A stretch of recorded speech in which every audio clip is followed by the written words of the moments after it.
Modern science has identified millions of active chemical compounds.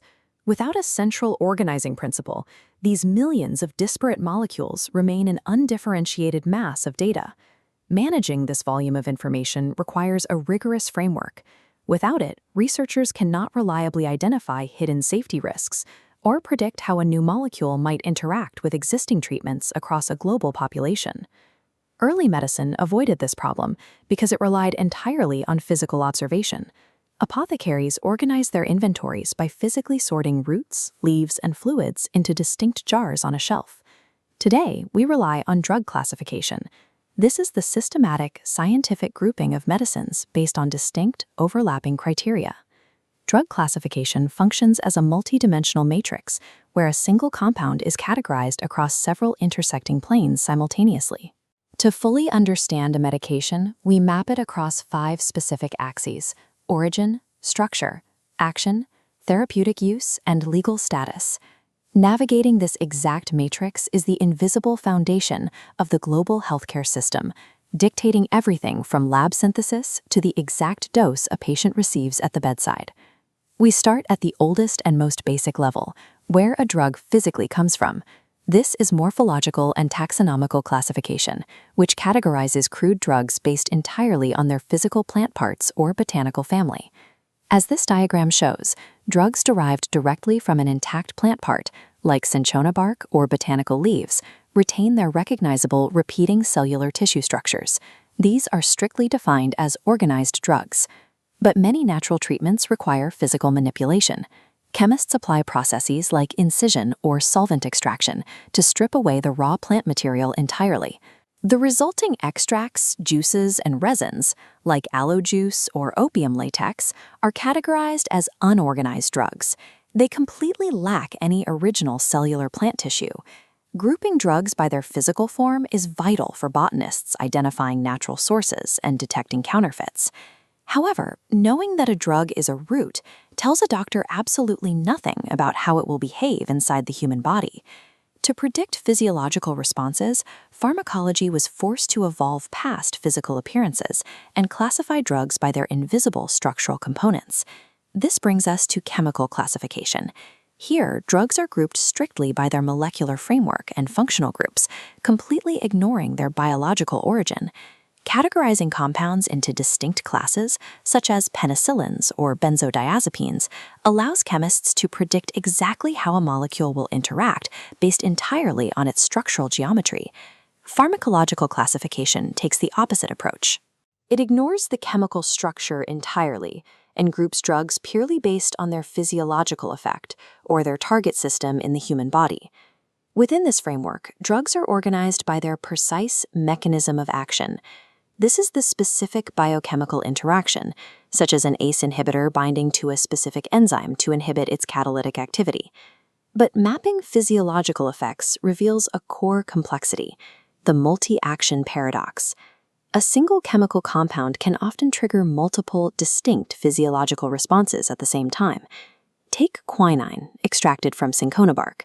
It acts as a highly effective agent for neutralizing malaria parasites, but simultaneously acts as a cardiac depressant, interacting directly with human heart tissue. Because of this dual action, quinine must be categorized into 2 completely different pharmacological groups. Without a unified matrix, this ambiguity creates immense clinical confusion.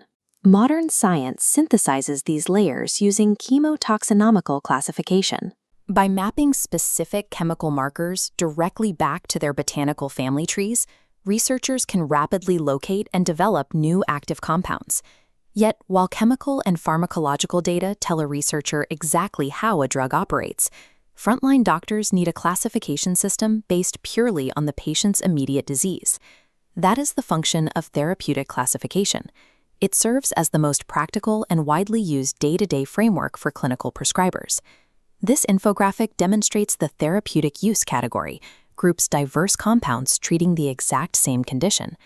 The analgesics class is defined by pain relief, grouping paracetamol and ibuprofen. Next to it, antibiotics isolates amoxicillin and ciprofloxacin, targeting and dismantling bacterial infections. Systemic chronic conditions require distinct therapeutic classes to manage long-term functions. Antihypertensives are grouped to continuously control blood pressure, while antidiabetics strictly manage insulin. Similarly, antidepressants and antihistamines serve as vast therapeutic umbrellas, housing completely separate chemical families under single, symptom-focused labels. Therapeutic classification tells a physician exactly what to prescribe to treat a symptom, but it fails to account for the inherent dangers and legal control required for those prescriptions. To address safety, we shift from the hospital to the government. Regulatory classification acts as the overriding layer. A drug's legal status dictates how it reaches the public, regardless of its therapeutic benefit. Dictated by regional authorities, governments historically recognize the need to standardize these rules, codifying them into binding legal registries. The most accessible tier is OTC, or over-the-counter drugs. These compounds meet specific criteria, proving they carry a low enough toxicity risk to be legally cleared for autonomous self-medication by the public. In contrast, strictly scheduled drugs demand oversight.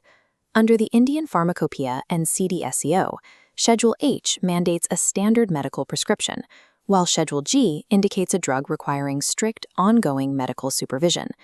At the extreme end of the regulatory spectrum are Schedule X controlled substances.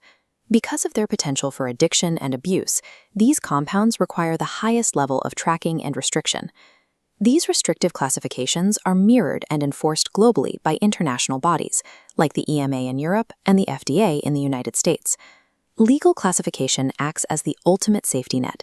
At this level, the primary metric is the level of risk the substance poses to public health and the corresponding intensity of oversight required to manage it. A single dose of medicine is simultaneously a physical extract, a rigid chemical structure, a biological key, a therapeutic tool, and a heavily controlled legal asset.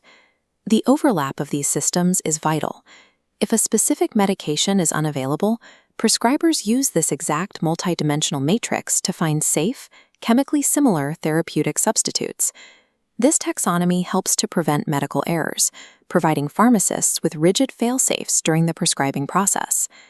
At an industrial level, this classification architecture is the bedrock that allows scientists to systematically navigate millions of compounds, accelerating the research and development of new cures. Drug classification provides a precise scientific framework for understanding, developing, and regulating medicines. This invisible architecture ensures safety, efficacy, and therapeutic precision in global medicine. To continue mastering the frameworks that drive the medical industry, subscribe to the Pharma Training channel for more in-depth education on GMP and pharmacology.